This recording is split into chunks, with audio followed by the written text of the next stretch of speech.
Bismillahirrahmanirrahim. Assalamualaikum warahmatullahi ta'ala wabarakatuh. Kepada para pendengar yang saya kasihi, nama saya Muhammad Nazri bin Muhammad Yamin. Nomor metrik I20104457. InsyaAllah pada hari ini kumpulan kami akan membentangkan berkaitan dengan tajuk perbandingan kitab Al-Muwatta' dan Al-Mustadrak, yang mana kumpulan kami terdiri daripada 5 orang. Yang pertama saya sendiri, yang kedua Ashraf Bashir bin Malik Rizwan, yang ketiga Tuan Azamuddin Syakir bin Tuan Mat, yang keempat Ashraf Murtada bin Ridwan, dan yang kelima Muhammad Fauzan bin Sabri. InsyaAllah pembentangan ini akan diteruskan oleh sahabat saya Bashir untuk pendengar lebih lanjut berkaitan muqaddimah terhadap pembentangan ini.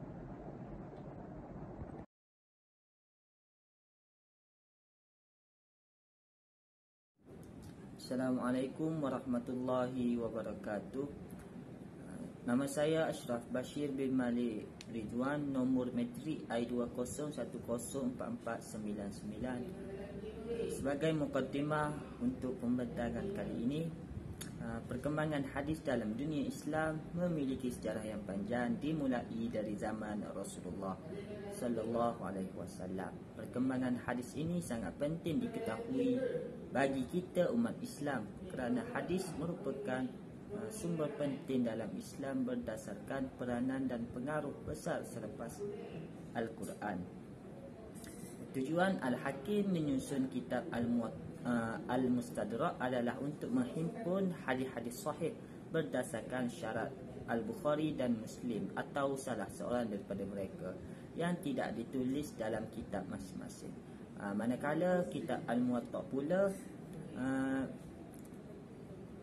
merupakan karya Imam Malik. Secara umumnya kitab ini merupakan kumpulan hadis-hadis Nabi, pendapat sahabat dan qaul tabi'in. Seterusnya kita akan lihat biografi kedua-dua penulis kitab ini. Yang pertama, penulis kitab Al-Mustadrak. Nama lengkap beliau ialah Abu Abdullah Muhammad bin Abdullah bin Muhammad bin Hamduyah bin Nu'aim bin Bayyi Al-Dabbi An-Nasaiburi. Beliau sering dipanggil dengan nama gelaran Ibnu Al-Bayyi atau Al-Hakim Abu Abdullah, supaya tidak menyebabkan kekeliruan kepada orang awam ketika menyebut nama Al-Hakim, kerana terlalu ramai nama Al-Hakim di tempatnya. Imam Al-Hakim ini dilahirkan pada hari Isnin 3 Rabiul Awal pada tahun 321 Hijrah di Naisabur, dan beliau wafat pada 3 Safar tahun 405 Hijrah. Perjalanannya dalam menuntut ilmu ketika masih kanak-kanak, Al-Hakim mendapat pendidikan agama untuk pertama kalinya dari bapanya dan juga bapa saudaranya sendiri. Pada umur 9 tahun, Al-Hakim mula belajar hadis, dan apabila memasuki usia 13 tahun, beliau mula belajar hadis secara khusus dari Abu Hatim Ibnu Hibban. Oleh kerana itu, di dalam kitabnya Al-Mustadrak, beliau banyak meriwayatkan hadis yang diterima pada tahun 337 Hijrah, iaitu ketika beliau berumur 16 tahun. Untuk menambah ilmu pengetahuannya, beliau telah mengembara ke daerah-daerah yang terdapat ramai ulama hadis seperti Iraq, Khurasan dan juga Hijaz. Imam Al-Hakim juga melengkapkan dirinya dengan ilmu agama yang lain seperti fiqh yang dipelajari dari Abu Ali bin Abi Hurairah, Abu Shalil Al-Sha'luki, dan juga mempelajari ilmu tasawuf dari Ismail bin Nujaid, Ja'far Al-Khuldi dan Abu Usman Al-Maghribi. Antara karya-karya Imam Al-Hakim ialah Al-Mustadrak, Tarikh Naisabur, Al-Iklil wa Madkhal ila As-Sahih. Seterusnya biografi penulis kitab Al-Muwatta, iaitu Imam Malik. Nama lengkap beliau ialah Abu Abdullah ibnu Anas ibnu Malik ibnu Abi Amir bin Haris bin Gaiman bin Kutai bin Amr bin Haris Al-Asbahi Al-Humairi. Beliau lahir pada tahun 93 Hijrah di Madinah. Beliau dilahirkan dalam sebuah kota yang merupakan tempat tumbuhnya Islam yang dikenali sebagai Darul Hijrah, dan berkumpulnya generasi yang dididik oleh para sahabat, Rasulullah.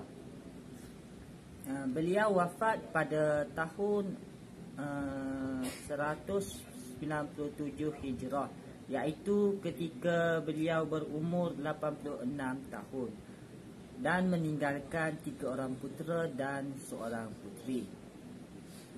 Perjalanannya dalam menuntut ilmu pula, Imam Malik banyak menimba ilmu pengetahuan di Madinah, kerana pada masa itu kota Madinah menjadi pusat pengajian ilmu.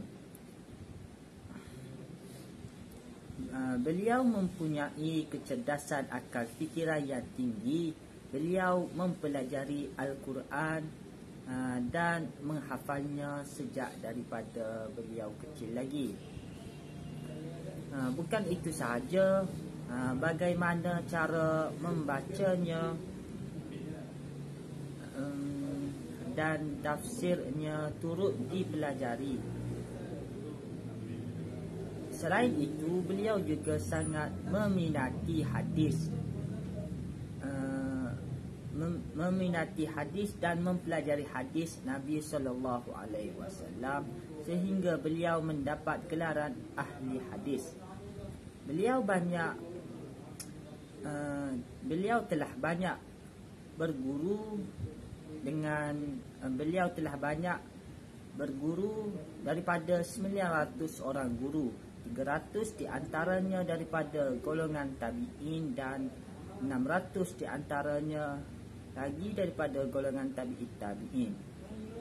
Antara karya beliau ialah kitab Al-Muwatta, kitab Muhtasar Al-Kabir, dan juga kitab Al-Mukhtasar Al-Awsat dan lain-lain lagi. Sekian daripada saya, wallahu a'lam. Assalamualaikum warahmatullahi ta'ala wabarakatuh. Nama saya Tuan Azamuddin Syakir bin Tuan Mat. Seterusnya saya akan menyambung pembentangan daripada tajuk ini, iaitu cara penulisan kedua-dua kitab. Pertama sekali kita lihat kitab Mustadrak Al-Hakim. Kitab Al-Mustadrak mula disusun pada 373 Hijrah, ketika mana Al-Hakim berusia 52 tahun sebelum beliau wafat pada tahun 405 Hijrah. Pada mana ketika itu beliau berusia 84 tahun. Faktor yang menyebabkan Al-Mustadrak, kitab Al-Mustadrak disusun ialah keadaan politik pada masa itu, dan pada abad ke-4 Hijrah dunia intelektual Islam mengalami kemerosotan. Poin yang kedua itu kitab Al-Mustadrak terdiri daripada 4 jilid besar yang memuatkan lebih kurang 8,003 buah hadis yang memuatkan pelbagai ajaran Islam seperti akidah, hukum, tafsir, sirah Nabi, sirah para sahabat dan sebagainya. Poin yang ketiga, penyusunan dan pembahagian kitab Al-Mustadrak dilakukan secara ringkas. Ini dikatakan demikian kerana beliau merujuk kepada Al-Hakim tidak membahagikan tajuk kepada tajuk bab tertentu kepada subtajuk yang lebih kecil, sebagaimana lazimnya karya hadis yang lain. Poin yang seterusnya, penulisan Al-Mustadrak secara am lebih kurang sama dengan Imam Bukhari dan Muslim. Akan tetapi beliau juga membuat sedikit perubahan dalam bab tafsir. Dalam bab tafsir ini beliau membuat perubahan dengan membuat subtajuk penurunan Al-Quran dan diikuti dengan tafsir Al-Quran yang lebih orang kata sistematik, iaitu dengan tertib yang dimulai dengan surah Al-Fatihah hingga akhir. Poin yang seterusnya, kitab Al-Mustadrak ini menjelaskan lagi secara terperinci mengenai para sahabat. Ini dikatakan kerana Imam Bukhari dan Imam Muslim hanya menceritakan tentang kelebihan sahabat sahaja, manakala Imam Al-Hakim ini menyenaraikan maklumat mengenai para sahabat seperti tarikh lahir, keturunan, kematian dan sebagainya. Selain itu, Al-Hakim juga menulis hadis mengikut subtajuk nama sahabat, seperti contoh Khulafa Ar-Rasyidin dan sebagainya. Dan cara penulisannya juga membicarakan tentang aspek periwayatan di dalam Al-Mustadrak, seperti contoh nama perawi, status perawi, maupun juga menyatakan penerimaan hadis seseorang perawi dengan perawi yang lain. Seterusnya kita lihat cara penulisan kitab yang kedua, iaitu kitab Muwatta Imam Malik. Poin yang pertama, kitab Muwatta mula disusun pada tahun 137 Hijrah hingga 170 Hijrah. Imam Malik mengambil masa kira-kira selama 40 tahun untuk menyusun kitab Al-Muwatta itu sendiri, sebelum beliau wafat pada tahun 179 Hijrah, bersamaan umurnya ketika itu 85 tahun. Poin seterusnya, dikatakan juga kitab Al-Muwatta ini ditulis kerana adanya permintaan daripada khalifah kedua dinasti Abbasiyah. Ini adalah kerana keadaan politik yang penuh dengan konflik pada masa Daulah Umayyah Abbasiyah itu sendiri melahirkan banyak kelompok-kelompok besar dan mengakibatkan kaum muslimin menjadi terancam. Poin seterusnya, cara penulisan kitab Al-Muwatta bersistematikan fikih abwab al-fiqhiyah. Ini dikatakan kerana kitab Al-Muwatta itu sendiri termasuk dalam sistematika kitab sunan. Secara ringkas, kitab sunan ini hanya mengumpulkan hadis marfu' sahaja. Kalaupun ada yang mauquf itu hanya sedikit.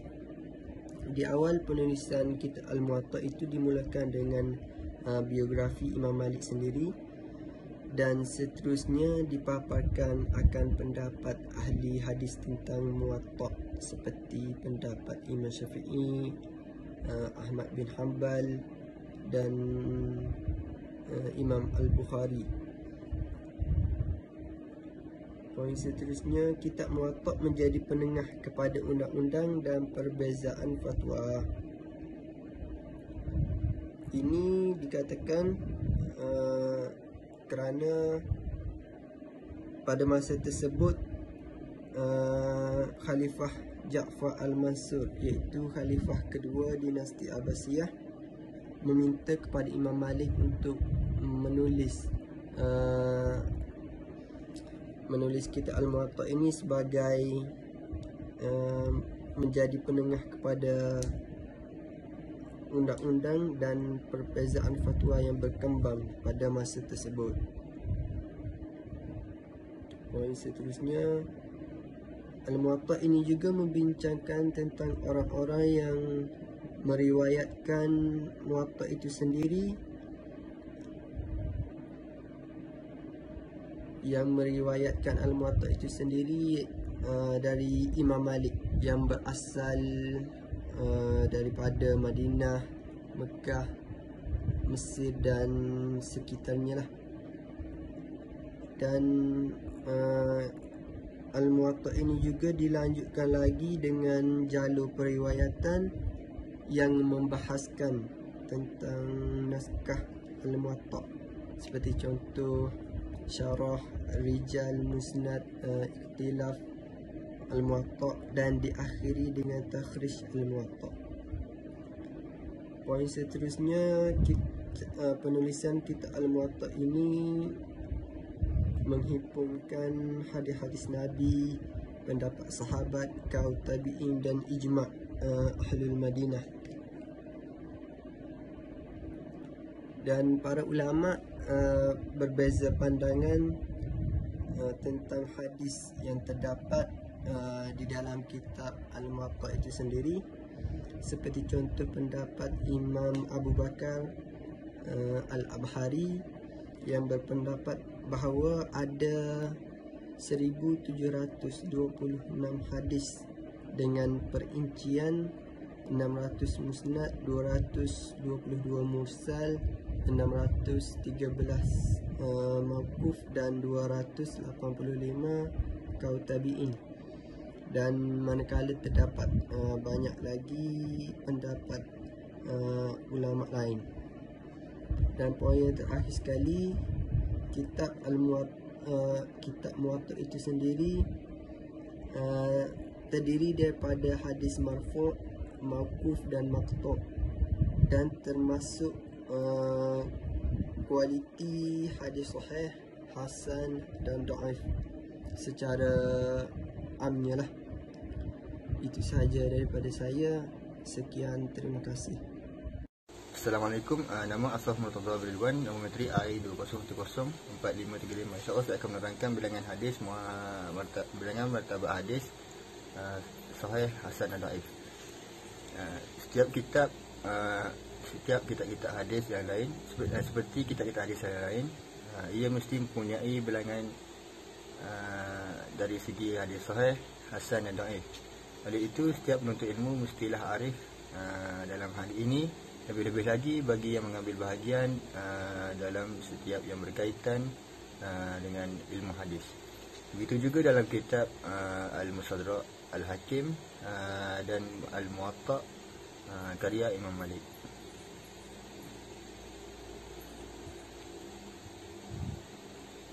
Dalam kitab Al-Mustadrak Al-Hakim menulisnya Imam Al-Hakim sendiri menyebutkan 3 jenis hadis, iaitu yang pertama hadis sahih yang menurut syarat Asy-Syaikhain atau salah seorang daripada mereka, dan mereka tidak mengeluarkannya dalam kitab sahih mereka.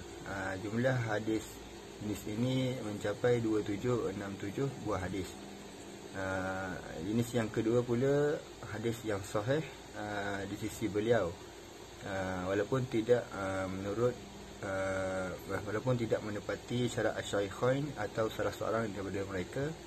Hadis ini kebiasaannya diulas oleh Al-Hakim dengan katanya sahih al-isnad. Jumlah hadis ini mencapai 2735 buah hadis. Dan yang ketiga pula ialah hadis yang tidak sahih di sisi beliau, dan beliau memperingatkan akan ketidaksahihan hadis tersebut.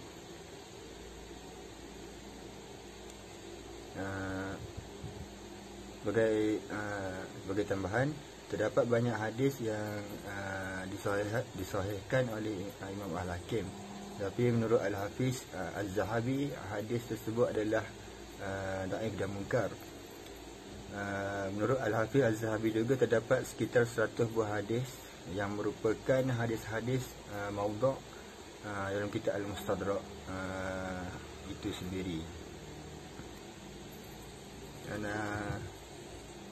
namun begitu, terdapat juga pujian yang diberikan oleh beberapa orang ulama seperti Al-Hafiz Ibn Hajar yang berkata kelonggaran yang dilakukan oleh Imam Al-Hakim berlaku kerana Al-Mustadrak itu yang dikarang itu hanyalah merupakan satu draft awal daripada karya tersebut. Kemudian beliau telah meninggal dunia sebelum sempat menyemaknya semula. Berbeza pula dengan kitab Al-Muwatta' karangan Imam Malik bin Anas.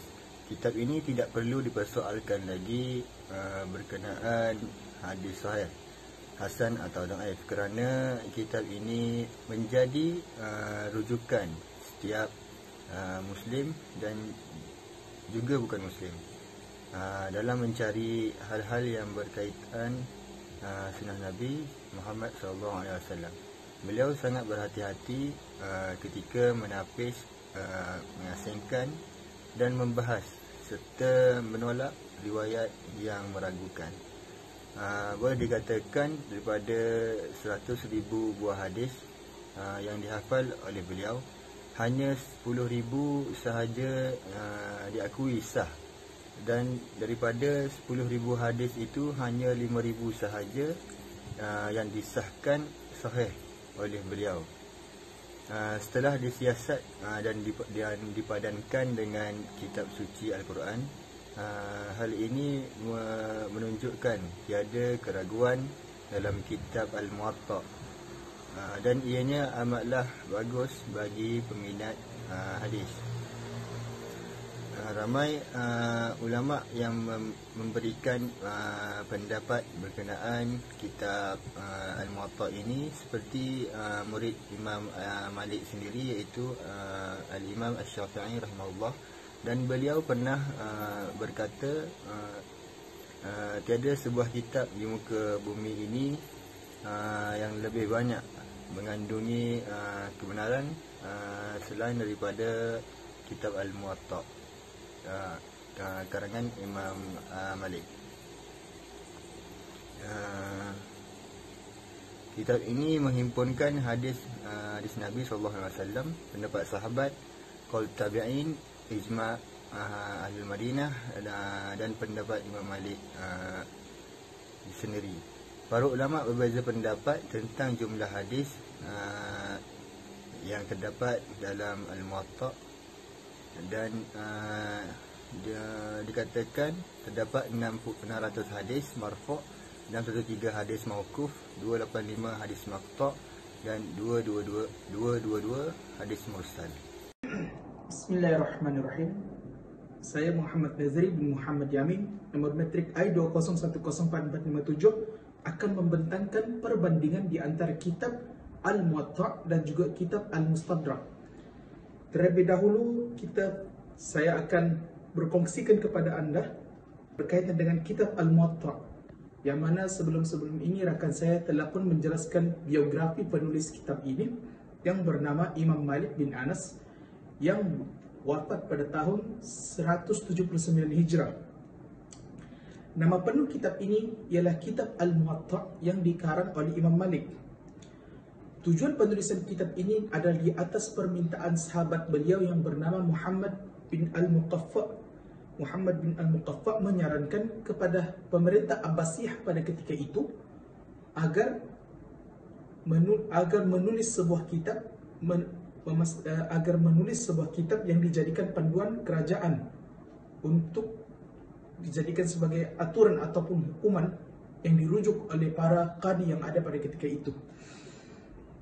Manakala bentuk susunan kitab ini ialah berbentuk bersistematikan fiqh ataupun abwab al-fiqhiyah, kerana kita tahu kitab ini pada asalnya dia akan membicarakan berkaitan dengan suci, lepas itu berkaitan dengan solat dan juga sebagainya. Kitab ini ditulis oleh Imam Malik yang bertempat di kota Madinah. Seterusnya pula ialah kitab Al-Mustadrak yang ditulis oleh Imam Hakim An-Naisaburi. Seperti kita tahu, Imam Hakim An-Naisaburi biografinya telah pun dibentangkan oleh sahabat saya, yang mana beliau wafat pada tahun 405 Hijrah, dan nama penuh kitab ini ialah kitab Al-Mustadrak ala As-Sahihain. Latar belakang penulisan kitab ini ialah Imam Al-Mustadrak Imam Hakim An-Naisaburi merasakan adanya hadis-hadis sahih yang masih tidak terkumpul dalam sebuah kitab. Lalu beliau berusaha untuk mengumpul hadis-hadis tersebut. Namun begitu, secara implisitnya ataupun secara terangnya, tidak ada satu pun rujukan yang sangat jelas menyatakan bahawa kitab ini apakah punca ataupun faktor pengumpulan kitab ini. Tidak seperti kitab Al-Muwatta yang mana ia disusun di atas permintaan Muhammad bin Al-Muqaffa dan juga saranan daripada Khalifah Abbasiyah pada ketika itu. Isi kandungan kitab ini ataupun bentuk susunan di dalam kitab ini ialah sama seperti kitab Al-Muwatta, iaitu memiliki sistematika fiqh ataupun abwab al-fiqhiyah, dan di dalam kitab ini pula adanya membincangkan periwayatan hadis, kehidupan para sahabat dan sebagainya. Saya percaya para pendengar telah pun mendengar sahabat saya tadi menerangkan berkaitan dengan cara penulisan kitab ini. Jadi insya Allah seterusnya saya akan mengemukakan pandangan para ulama berkaitan dengan kedua-dua kitab ini. Baiklah, sekarang saya akan berbicara berkaitan dengan pandangan ulama berkaitan kedudukan kedua-dua kitab ini.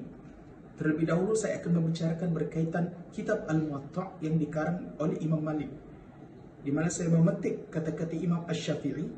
Beliau berkata, tidak ada kitab yang lebih sahih selepas Al-Quran melainkan kitab Al-Muwatta. Seperti kita tahu, latar belakang Imam Asy-Syafi'i, beliau merupakan salah seorang murid terunggul Imam Malik, dan beliau sendiri telah berguru dengan Imam Malik, dan merupakan anak murid beliau yang sangat cemerlang. Jadi oleh itu, Imam Asy-Syafi'i berpandangan bahawa kitab ini adalah satu kitab yang sangat sahih, hadisnya pun dipercayai, dan dia adalah sumber rujukan kedua setelah Al-Quran.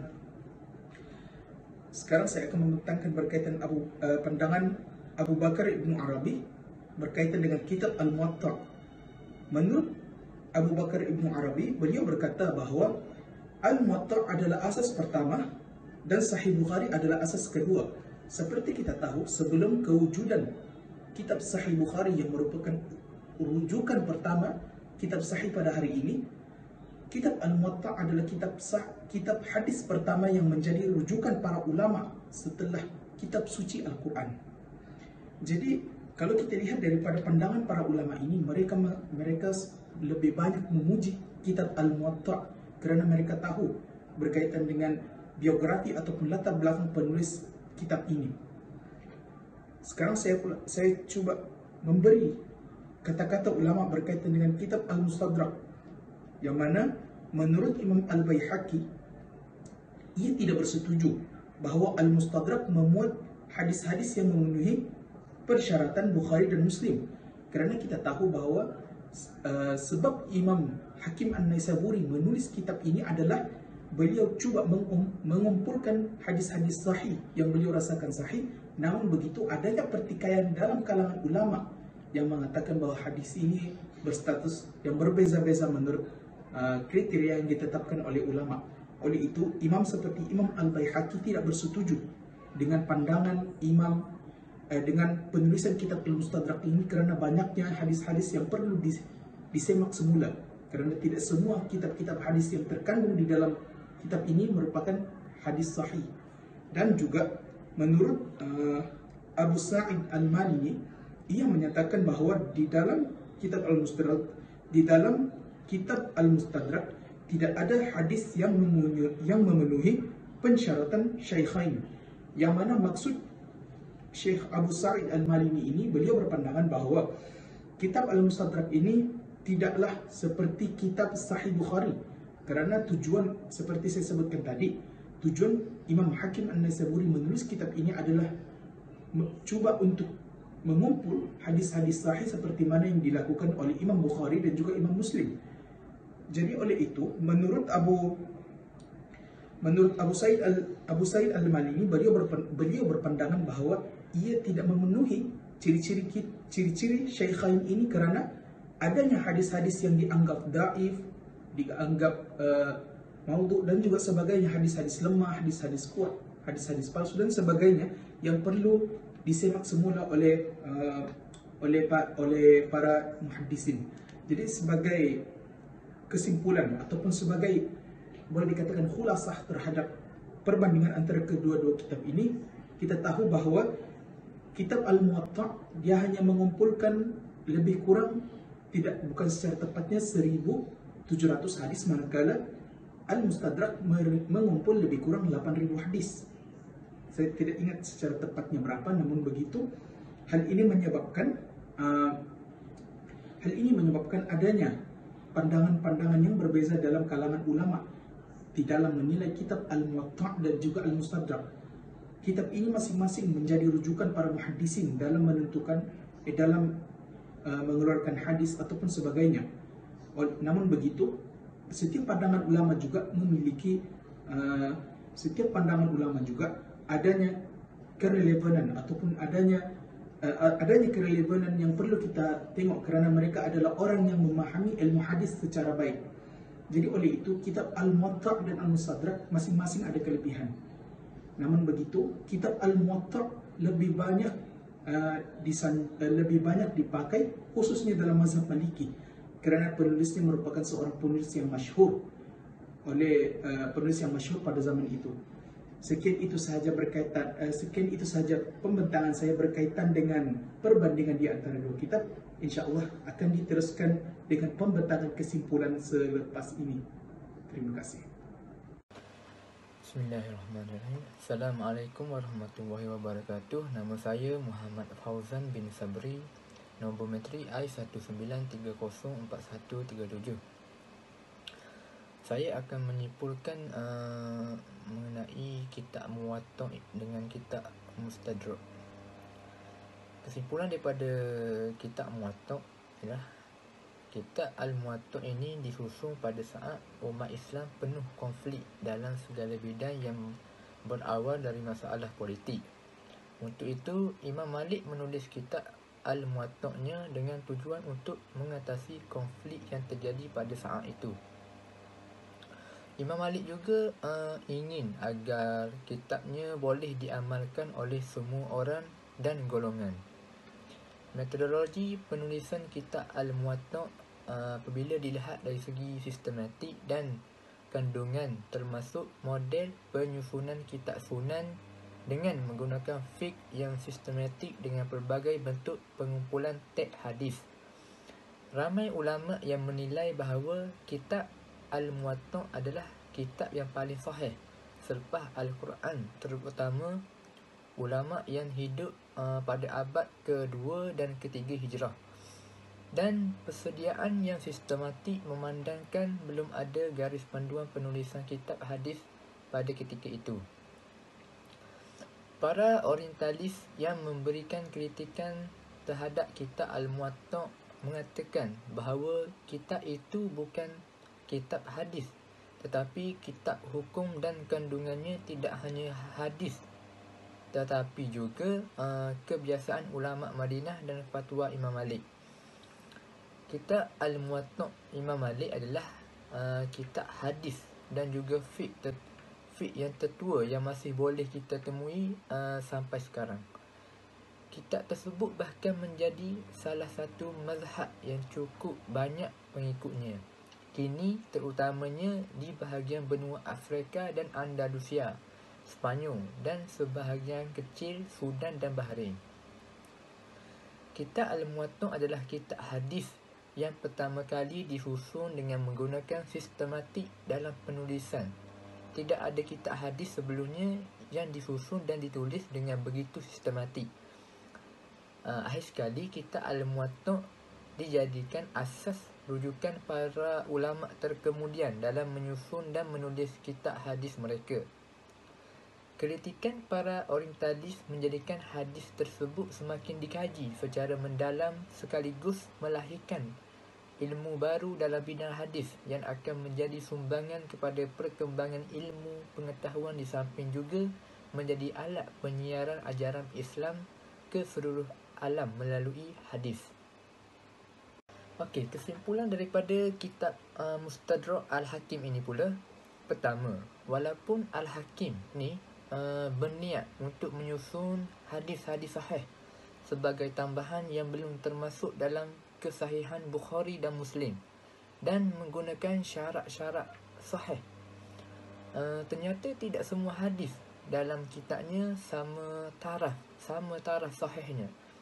Ada yang memenuhi syarat-syarat sahihain, ada yang memenuhi syarat salah seorang syahihain, ada yang sah menurut Al-Hakim sendiri dan ada yang belum dinilai oleh Al-Hakim. Walaupun begitu, tidak semua ulama bersetuju dengan penilaian ijtihad Al-Hakim, khususnya Al-Zahabi yang banyak mengulas kitab Al-Hakim. Kedua, terdapat double standard yang dijadikan sebagai bentuk ijtihad Al-Hakim, iaitu tasahul terhadap hadis-hadis Fadailul A'mal, riwayat Rasul dan sahabat serta sejarah silam.